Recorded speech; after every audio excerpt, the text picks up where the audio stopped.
ନନା ସେ ଗାମୁଛାରେ କ'ଣ ମଳୁଛ? କ'ଣ ମଳୁଛି ଦେଖିବ। ଇଏ ହେଉଛି ଆମର କଳା ଜିରା। ତାକୁ ଲଗେଇଲେ କ'ଣ କରିବ କ'ଣ? କଳା ଜିରା ଇଏ ହେଉଛି କଳା ଜିରା।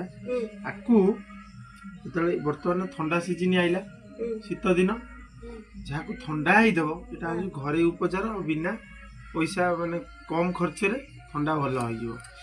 ଯେତେବେଳେ ଥଣ୍ଡା ହେଇଯିବ ନା ସେତେବେଳେ କ'ଣ କରିବ, ଗୋଟେ ଗାମୁଛା ଦିହରେ କଣ ଦିହରେ ଏତେ କଳା ଜିରା ନେଇ ଆସିବ, ତାକୁ ଭଲ ଭାବେ ହାତରେ ମଳିଦେବ।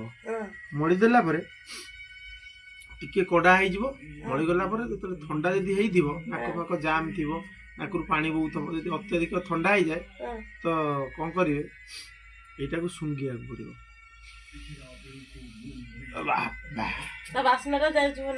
ବାସ୍ନାଟା ନାକକୁ ଗଲେ ଥଣ୍ଡାଟା କଟିଯିବ। ତ ସାଙ୍ଗମାନେ ଏଇଟା ଦେଖନ୍ତୁ, ଆମର ଘରୋଇ ଉପଚାରୀ ଏଇଟା। ଯେତେବେଳେ ଥଣ୍ଡା ହେଇଥିବ କଳା ଜିରା ଟିକେ ଆଣିବେ, ତାକୁ ଗାମୁଛା ଦିହରେ ଟିକେ ଭଲ କରି ମଳିଦେବେ। ମଳିଦେଲା ପରେ ଏପଟର ନାକ ବନ୍ଦ କରିକି ନିଶ୍ୱାସ ନେବେ, ଶୁଙ୍ଘିବେ। ଏପଟରେ ଏମିତି ଶୁଙ୍ଘନ୍ତୁ, ଥଣ୍ଡା କଟିଯିବ।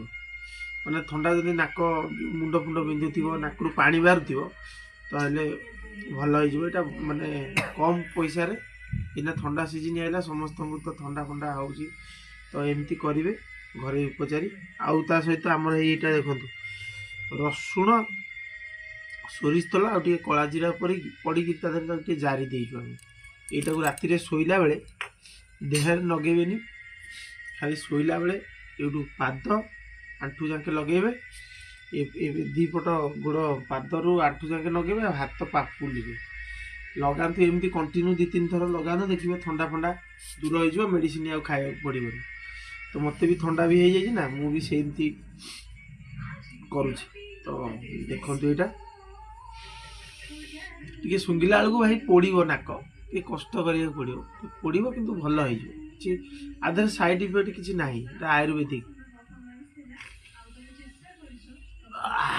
ବାବା